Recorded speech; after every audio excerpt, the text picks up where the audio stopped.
Bismillahirrahmanirrahim.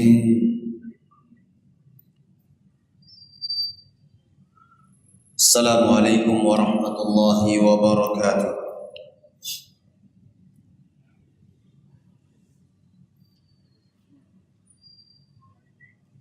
Alhamdulillahi rabbil alamin. Salatan wa salaman ala al-mab'uthi rahmatan lil alamin.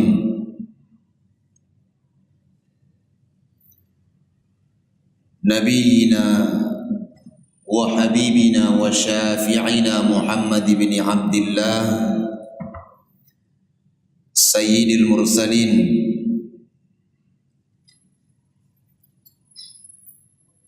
wa ala alihi wa ashabihi al-akramin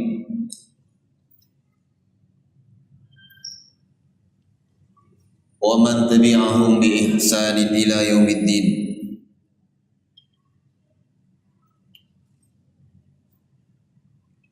Yaqulu Rabbuna tabaraka wa ta'ala,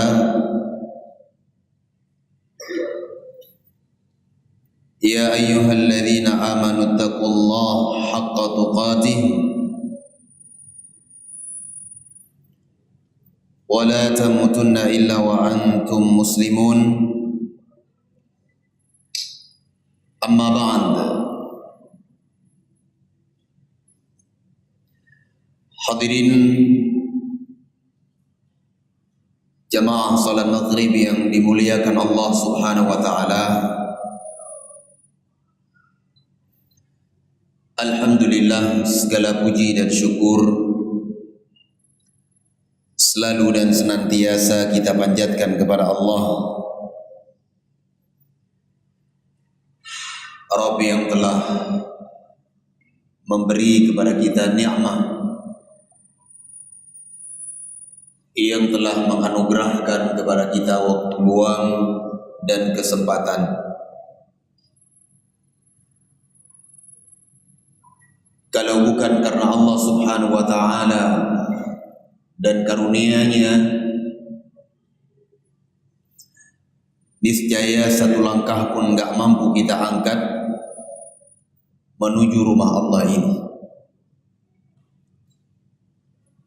Baik itu untuk menunaikan salat, menghadiri majelis ilmu dan yang lainnya, gak akan mampu kita angkat jemaah yang dimuliakan Allah.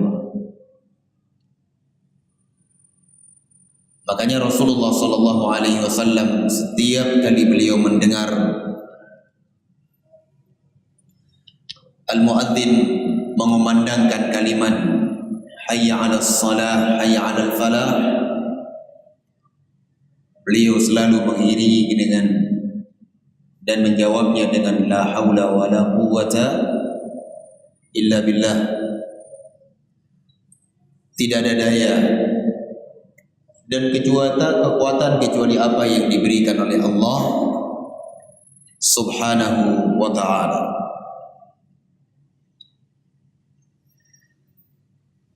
Jemaah yang dimuliakan Allah, maka dari itu bersyukurlah kepada Allah Subhanahu wa ta'ala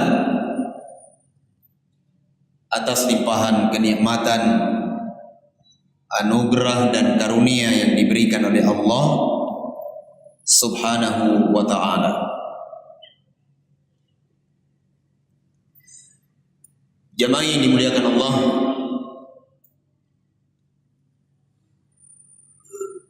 suatu hal yang sudah disepakati oleh kaum muslimin dan diyakini oleh muslimin seluruhnya bahwa seorang muslim yang ia mengucapkan kalimat la ilaha illallah, mengaku berislam, mendirikan salat, mengeluarkan zakah, puasa dan berhaji ke Baitullah, Sekalipun keadaannya seperti ini jamaah yang dimuliakan Allah, ini tidak akan menutupi kemungkinan orang tersebut akan keluar dari barisan Islam tatkala ia melakukan perbuatan-perbuatan yang dengan perbuatan tersebut akan membatalkan keislamannya. Jemaah yang dimuliakan Allah, ini yang perlu kita pahami baik-baik, bahwa tidak ada yang bisa menjamin keistiqomahan kita di atas Islam ini kecuali Allah Azza wa Jalla. Dan kita harus pahami bahwa di sana ada perbuatan-perbuatan, amalan-amalan di mana amalan tersebut akan membatalkan keislaman seorang muslim. Tidak sebagaimana dipahami oleh sebagian orang yang mereka mengatakan bahwa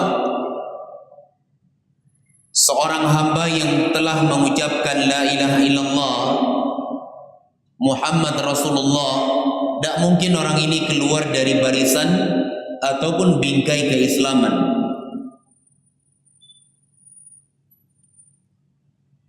Ini adalah sesuatu yang sangat keliru di dalam agama kita. Jamaah yang dimuliakan Allah, dahulu para sahabat Nabi ridwanullah alaihim, mereka memerangi Bani Al-Qaddah. Bani Al-Qaddah ini adalah mereka yang berpemahaman ataupun menyatakan diri mereka itu sebagai Fatimiyin, keturunannya Fatimah. Mereka mengaku berislam jamaah yang dimuliakan Allah. Mereka menunaikan salat, mereka berpuasa. Namun para sahabat Nabi ridwanullah alaihim memerangi mereka tersebut sampai ke akar-akarnya. Kenapa? Karena ada sebuah perbuatan yang mereka lakukan di mana perbuatan itu membatalkan keislaman mereka. Mereka menyikapi Ali bin Abi Thalib di luar batasan-batasan yang telah Allah berikan kepada Ali bin Abi Thalib. Sampai sebagian mereka itu ada yang memposisikan Ali bin Abi Thalib itu pada tingkatan apa? Ilah yang disembah. Diperangi oleh para sahabat. Ini menunjukkan kepada kita bahwa tidak ada sesuatu apapun yang bisa menjamin kita kalau Allah Azza wa Jalla tidak berikan kepada kita istiqamah. Disebutkan dalam riwayat yang lain bahwasanya para sahabat Nabi ridwanullah alaihim mereka memerangi Bani Hanifah. Bani Hanifah ini adalah pengikutnya Musailamah Al-Kadzdzab. Mereka mengucapkan la ilaha illallah. Mereka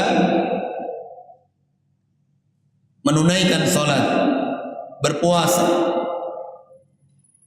Namun karena sebuah perbuatan yang mereka yakini, mereka meyakini ada Nabi setelah Rasulullah SAW, akhirnya para sahabat memerangi mereka tersebut sampai ke akar-akar. Demikian jamaah yang dimuliakan Allah. Dan saya sangat tertarik untuk membahas jamaah yang dimuliakan Allah, bahwa kendati pun kita ini sudah mengucapkan la ilaha illallah, kita ini harus tetap berhati-hati dari amalan-amalan ataupun perbuatan-perbuatan di mana dengan perbuatan tersebut justru akan membatalkan keislaman kita. Ini yang kita khawatirkan jamaah yang dimuliakan Allah. Ya. Dengan perbuatan tersebut justru akan mengeluarkan kita dari bingkai keislaman. Ini yang kita takutkan jemaah yang dimuliakan Allah. Walakinna aktsaran nasi la ya'lamun, akan tetapi kebanyakan manusia tidak mengetahuinya. Banyak sekali perbuatan-perbuatannya, perbuatan yang mengeluarkan seseorang dari daerah keislaman. Saya mencoba menyebutkan dari awal insyaallah. Namun ada satu hal yang masyhur di hari-hari ini adalah tidak menganggap kafir orang yang kafir. Jadi saya akan membahas ini adalah pembahasan yang ketiga. Orang yang tidak mengkufuri orang-orang musyrikin ataupun ragu di dalam kekafiran mereka tersebut, maka ini bagian dari pembatal-pembatal keislaman seseorang. Na'udzubillah, kita berlindung kepada Allah Subhanahu wa ta'ala. Jemaah yang dimuliakan Allah, Syekh Muhammad At-Tamimi rahimahullah ta'ala, beliau mengarang menulis sebuah kitab yang beliau beri judul dengan Nawaqidul Islam, pembatal-pembatal keislaman. Dan pembatal-pembatal keislaman itu banyak. Di antaranya apa yang telah saya sebutkan tadi, ragu dengan kekufuran orang-orang musyrikin, ataupun tidak mau mengkufuri mereka. Sudah jelas-jelas mereka itu menyembah berhala, sudah jelas-jelas mereka itu menduakan Allah Subhanahu wa ta'ala ataupun menyamakan Allah Azza wa Jalla di dalam dengan makhluknya di dalam permasalahan ibadah. Jelas perbuatan ini adalah perbuatan kesyirikan, perbuatan kekufuran, namun tidak mau dikatakan sebagai syirik, tidak mau dikatakan sebagai kufur. La haula wa la quwwata illa billah. Jemaah yang dimuliakan Allah, kitab yang ada di hadapan saya ini adalah kitab yang sangat agung dan penting sekali kita pelajari. Untuk kita mengenal satu persatu apa amalan-amalan yang bisa membatalkan keislaman kita, sehingga kita bisa terjaga dan tidak terjerumus ke dalamnya. Dan ini bagian dari upaya untuk kita mengenal kejelekan supaya kita selamat darinya. Datang dalam sebuah riwayat, Hudzaifah ibn al-Yaman radhiyallahu anhu mengatakan, kana nas yas'aluna Rasulullah 'anil khairi wa kuntu as'aluhu 'an syarr makhafata an yudrikani. Dahulu para sahabat Nabi, mereka itu selalu bertanya kepada Nabi SAW tentang amalan kebaikan-kebaikan. Sedangkan aku, kata beliau, sering sekali bertanya kepada Nabi tentang kejelekan-kejelekan. Tujuannya apa? Makhafata an yudrikani, khawatir kejelekan itu akan menimpa. Makanya jemaah yang dimuliakan Allah, penting kita untuk mempelajari apa saja yang bisa membatalkan keislaman kita sehingga kita bisa selamat dari perbuatan-perbuatan tersebut dan kita bertemu dengan Allah Subhanahu wa ta'ala dalam keadaan kita menyerahkan diri kepada Allah Subhanahu wa ta'ala dengan at-tauhid. Jemaah yang dimuliakan Allah, sebelum saya baca beberapa hal tentang pembatal-pembatal keislaman, atau malam hari ini kita lebih membahas tentang permasalahan muqaddimah yang disebutkan oleh Syekh rahimahullahu ta'ala. Dijelaskan oleh para ulama yang dimaksud dengan nawaqid, pembatal-pembatal, itu adalah ifsadus syai' ba'da ihkamihi, merusak sesuatu setelah adanya tatanan yang sudah sangat baik. Itu di dalam bahasa Arab dikenal dengan nawaqid. Kalau bahasa kita diartikan dengan apa? Pembatal-pembatal. Yuqalu naqdul bina idza hadama. Misalnya dikatakan diruntuhkan sebuah bangunan setelah bangunan tersebut dibangun dan ditata dengan seindah-indahnya, dihancurkan. Ini namanya pembatal di dalam makna bahasa. Allah Azza wa Jalla berfirman di dalam Al-Quranul Karim di dalam surah An-Nahl ayat ke-92, kata Allah Subhanahu wa ta'ala, wala takunu kallati naqadat ghazlaha min ba'di quwwatin ankatha. Kata Allah Subhanahu wa ta'ala, janganlah kalian itu seperti seorang wanita yang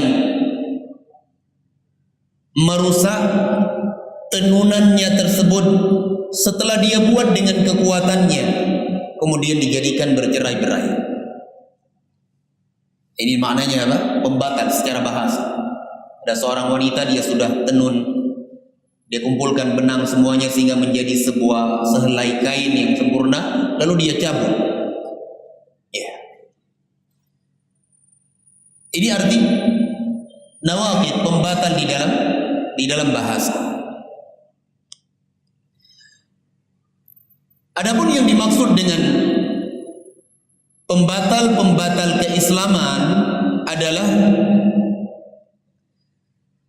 al-inhirafu an syar'illahi ta'ala ila ghairi, sawa'un kana al-inhirafu bil qawli kasabbillahi war rasul aw bil fi'li kadhabhi li ghairillah aw bit tarak kal-i'radi an dinillahi la ya'lamuhu wa la yata'allamuhu wa la ya'mal bihi. Sehingga yang dimaksud dengan pembatal-pembatal keislaman adalah menyimpang dari syariat Allah Subhanahu wa ta'ala kepada selain syariat Allah. Menyimpang, keluar dari syariat-syariat Allah Subhanahu wa ta'ala menuju kepada sesuatu yang lainnya yang itu bukan syariat Allah, yang bukan bagian dari Islam. Ini dinamakan dengan pembatal keislaman. Sawa'un kana al-inhirafu bil qaul, baik penyimpangan yang membatalkan keislaman seseorang tersebut bermunculan dengan dari sebuah ucapan yang diucapkan, seperti mencela Allah Subhanahu wa ta'ala dan mencela Rasulnya, mencela ayat-ayat Allah Subhanahu wa ta'ala dan hadis-hadis Rasulnya, keluar dari lisannya. Tidak boleh kita mengkufuri orang-orang musyrikin itu, tidak boleh. Nah, ini berbahaya jemaah yang dimuliakan Allah, karena ini bagian dari pembatal keislaman yang muncul dari apa? Lisan. Na'udzubillah, kita berlindung kepada Allah Azza wa Jalla. Au bil fi'li, atau pembatal keislaman tersebut muncul disebabkan karena sebuah penyimpangan yang dilakukan oleh anggota badannya dengan perbuatan maksudnya. Contohnya apa? Kadzabhi li ghairillah, seperti menyembelih untuk selain Allah Subhanahu wa taala. Menyembelih kepada selain Allah. Dan ini banyak sekali jemaah yang dimuliakan Allah. Contoh-contohnya nanti kita akan bahas satu persatu insyaallah. Au bitarak, ataukah pembatal-pembatal keislaman tersebut muncul disebabkan karena ia meninggalkan agama Allah Subhanahu wa taala. Gak mau tahu dengan agama Allah, tidak mau mempelajarinya, apalagi mengamalkannya. Gak mau tahu. Allah turunkan Al-Quran, Rasulullah sallallahu alaihi wasallam bawakan sunnah-sunnah beliau, namun dia tidak hiraukan itu. Kehidupan saya di dunia ini adalah bagaimana saya bisa meraih dunia sebanyak-banyaknya. Adapun agama itu tidak penting, kata dia. Tidak penting dengan agama. Gak mau tahu dengan agama, tidak mau mempelajarinya, dan tidak pula mau mengamalkannya. Ini berbahaya. Baik jemaah yang dimuliakan Allah, sehingga para ulama menyimpulkan bahwasanya yang dinamakan dengan pembatal-pembatal keislaman tersebut adalah mufsidatuh, adalah amalan-amalan, perbuatan atau ucapan-ucapan yang bisa merusak keislaman seseorang. Rusak keislamannya karena ucapannya tersebut. Rusak keislamannya karena perbuatannya dan sikap-sikapnya. Maka jamaah yang dimuliakan Allah, hendaknya kita tahu dan kita mengenal perkara-perkara seperti ini, sehingga Allah Subhanahu wa taala berikan kepada kita keselamatan. Jangan sampai dalam keadaan kita tidak sadarkan diri, ternyata keislaman itu sudah copot dari diri kita, udah tidak ada lagi. Nah, karena di dalam bahasa Arab yang dimaksud dengan nawaqid al-Islam, pembatal-pembatal keislaman, ini menunjukkan bahwa Islam itu runtuh, tidak ada bekas sedikit pun. Runtuhnya keislaman, hilangnya keislamannya tanpa ada bekas. Enggak ada sedikit pun yang masih bersamanya dari keislaman. Semuanya sudah hilang. Sehingga apa yang terjadi? Amalan yang pernah dia lakukan dahulu semuanya apa? Tidak teranggap. Kebaikan-kebaikan yang pernah dia lakukan semuanya akan sirna. Ibadah-ibadah yang dulu dia bersemangat untuk melakukannya, semuanya tidak dianggap dan tidak akan dibalas dengan pahala oleh Allah Subhanahu wa ta'ala, karena keislaman itu sudah tidak ada lagi pada orang tersebut. Ini jemaah yang dimuliakan Allah, terkait tentang pembatal-pembatal keislaman. Kemudian ada satu hal lagi yang ingin kita sebutkan sebelum kita baca apa saja pembatal-pembatal keislaman tersebut, tentang berapa jumlah pembatal-pembatal keislaman tersebut.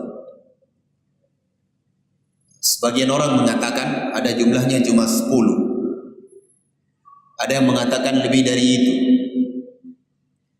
Dan Syekh rahimahullah ta'ala di dalam kitab beliau Nawaqidul Islam ini beliau mengatakan, i'lam inna nawaqidul Islam 10. Ketahuilah bahwasanya pembatal-pembatal keislaman itu ada 10 poin, 10 perkara. Namun apa yang disebutkan oleh Syekh rahimahullah ta'ala di dalam kitab ini, beliau tidak inginkan pembatasan. Beliau tidak menginginkan bahwa pembatal keislaman itu cuma ada 10 saja, tidak. Nah, kenapa beliau menyebutkan cuma 10 poin, termasuk ke dalamnya tidak menganggap kafirnya orang-orang kafir.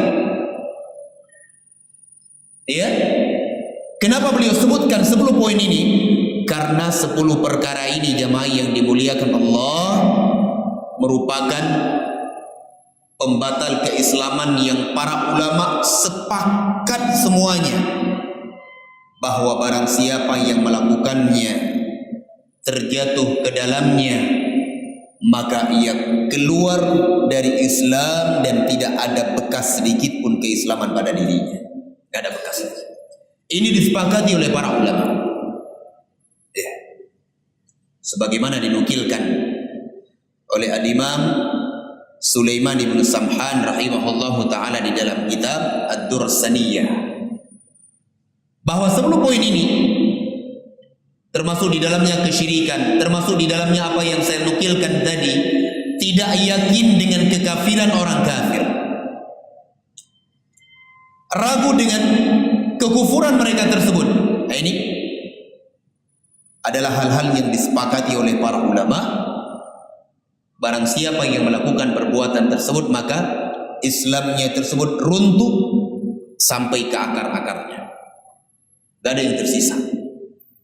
Na'udzubillah. Ini alasan yang pertama kenapa beliau menyebutkan cuma 10 poin saja. Dijelaskan oleh para ulama yang lainnya, beliau cuma sebutkan 10 poin di dalam kitab ini. Kata para ulama, innama kana iqtisar syekh 'alaiha li ajli syuhratiha wa kathrati wuqu'in nasi fiha. Karena 10 perkara ini paling masyhur di tengah-tengah manusia dan masyarakat, dan paling banyak manusia terjatuh ke dalamnya. Paling banyak. Paling banyak manusia terjatuh ke dalamnya. Dalam keadaan terkadang dia tidak sadar, dia tidak faham. Ia telah terjatuh ke dalam amalan-amalan ataupun perbuatan-perbuatan yang membatalkan keislamannya tersebut. Nah, di antara yang akan disebutkan oleh Syekh adalah apa yang saya nukilkan tadi. Makanya Syekh menyebutkan 10 poin besar terkait tentang pembatal-pembatal keislaman. Kemudian beliau mengatakan an-naqidul awwal, pembatal keislaman yang pertama adalah asyirku fi ibadatillahi wahdahu la syarikalah. والدليل قوله تعالى إن الله لا يغفر أن يشرك به ويغفر ما دون ذلك لمن يشاء. Poin yang pertama adalah perbuatan kesyirikan kepada Allah Subhanahu wa ta'ala. Ini yang paling pertama. Dan ini yang paling besar. Dan ini yang paling banyak terjatuh padanya manusia di hari-hari ini. Nah, sekarang apa yang dimaksud dengan kesyirikan jamaah yang dimuliakan Allah? Dijelaskan oleh para ulama, syirik itu adalah taswiyatu ghairillah billah, menyamakan selain Allah Subhanahu wa ta'ala dengan Allah di dalam perkara-perkara yang khusus bagi Allah. Seseorang ia menyamakan Allah Azza wa Jalla dengan makhluknya. Di dalam perkara apa? Di dalam perkara ataupun urusan yang itu merupakan bagian dari kekhususan Allah Subhanahu wa ta'ala. Para ulama mengatakan perkara yang khusus dari Allah bagi Allah Subhanahu wa ta'ala itu ada 3. Yang pertama, itu berkaitan dengan perbuatan Allah. Apa saja perbuatan Allah? Menciptakan, memiliki, mengatur alam semesta ini, menghidupkan, mematikan, memberi madarat, musibah, memberikan manfaat, mengatur alam semesta ini seluruhnya. Ini perbuatan Allah Subhanahu wa ta'ala, khusus bagi Allah. Sehingga kalau ada orang yang mengatakan, meyakini bahwa ada selain Allah Subhanahu wa ta'ala yang menciptakan alam semesta ini, ada selain Allah Subhanahu wa taala yang mengatur alam semesta ini, berarti ia telah menyamakan Allah Subhanahu wa taala dengan makhluknya di dalam bab perbuatan Allah, dan ini merupakan perbuatan syirik. Bisa difahami ya? Kesyirikan. Ini pertama. Kemudian yang kedua, di antara perkara yang khusus bagi Allah Azza wa Jalla adalah di dalam urusan ibadah. Di dalam perkara ibadah. Ibadah itu khusus untuk Allah. Tidak boleh diberikan kepada selain Allah, diniatkan untuk selain Allah Azza wa Jalla. Tidak boleh. Ya? Contohnya adalah ketika seseorang menyembelih untuk selain Allah Azza wa Jalla, berarti ia telah menyamakan Allah dengan makhluknya di dalam urusan hak. Yang semestinya ibadah untuk Allah Azza wa Jalla, dia berikan kepada selain Allah. Maka ini dinamakan dengan perbuatan kesyirikan. Kemudian yang ketiga, jemaah yang dimuliakan Allah, kekhususan bagi Allah Subhanahu wa taala di dalam permasalahan nama-nama dan sifat-sifat Allah Subhanahu wa taala. Allah Azza wa Jalla berfirman, "Laisa kamitslihi syai' wa huwas samiul basir." Tidak ada yang serupa semisal dengan Allah Subhanahu wa taala. Dialah Allah Subhanahu wa taala yang maha mendengar dan maha melihat. Mendengarnya Allah itu tidak sama dengan mendengarnya makhluk. Melihatnya Allah tidak sama dengan melihat makhluk. Sehingga barang siapa yang menyatakan bahwasanya mendengarnya Allah itu sama seperti mendengar makhluk, dia telah menyamakan Allah dengan makhluknya, dan ini merupakan kesyirikan kepada Allah Subhanahu wa ta'ala.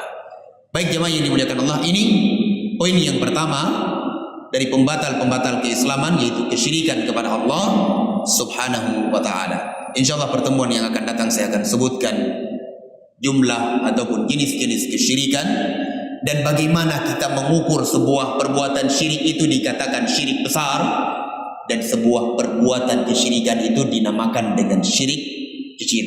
Insyaallah kita sebutkan pada pertemuan yang akan datang biidznillah taala. Sebelum diakhiri, mungkin ada yang mau ditanyakan.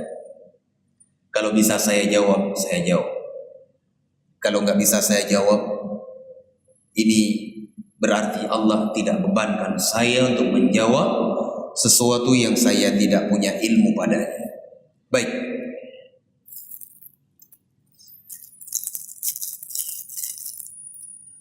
Ya, silakan.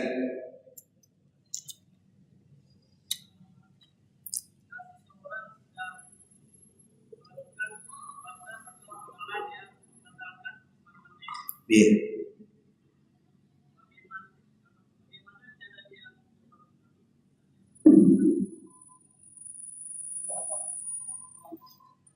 Terima kasih Ustaz. Bagi jika seseorang telah melakukan mungkin tanpa sengaja atau dengan sengaja telah melakukan amalan atau perbuatan sehingga dia tidak batal Islamnya. Nah, dengan batalnya Islamnya artinya dia berisiko akan kekal di neraka. Nah, kalau dia ingin bertobat, bagaimana langkah-langkah yang dia lakukan agar dia kembali menjadi seorang yang Islam? Terima kasih. Baik. Tadi kita sebutkan bahwa 10 poin yang akan kita sebutkan ini termasuk bagian darinya sudah kita sebutkan. 10 poin ini adalah amalan-amalan yang membatalkan keislaman seseorang sampai ke akar-akarnya. Jadi cara seseorang bertaubat darinya, dia mengucapkan kalimah syahadatu an la ilaha illallah. Demikian cara dia bertaubat kepada Allah Subhanahu wa ta'ala. Mengucapkan la ilaha illallah, faham maknanya tersebut, dia faham syarat-syaratnya itu, kemudian dia memperbanyak taubat kepada Allah Subhanahu wa ta'ala. Karena ketika seseorang mengucapkan kalimat la ilaha illallah, ini menunjukkan bahwa seorang tersebut telah kembali kepada agama Islam. Namun jangan kemudian dia mengucapkan la ilaha illallah, di sisi yang lain dia terus menerus dalam perbuatannya tersebut. Ia harus bertaubat kepada Allah Azza wa Jalla dengan menjalankan syarat-syarat taubat. Ikhlas kepada Allah di dalam bertaubat, berlepas diri dari perbuatan kesyirikannya tersebut, berupaya untuk tidak terjerumus ke dalamnya dengan menjalankan sebab-sebab, menghindari sebab-sebab yang bisa menjatuhkan ia ke dalam perkara tersebut untuk kali yang berikutnya, kemudian menyesali perbuatannya tersebut. Demikian dia bertaubat kepada Allah Subhanahu wa ta'ala.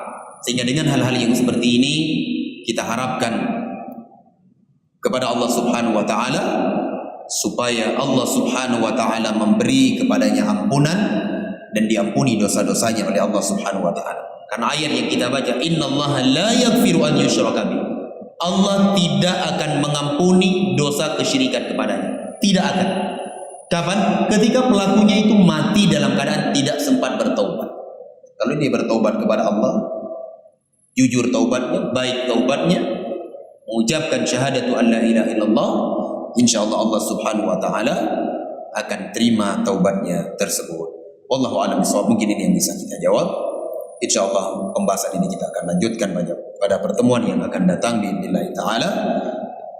Aqulu qawli hadza subhanakallahumma wa bihamdik asyhadu an la ilaha illa anta astaghfiruka wa atubu ilaik. Wa sallallahu ala nabiyyina Muhammadin wa ala alihi wa ashabihi ajma'in walhamdulillahi rabbil alamin. Assalamualaikum warahmatullahi wabarakatuh.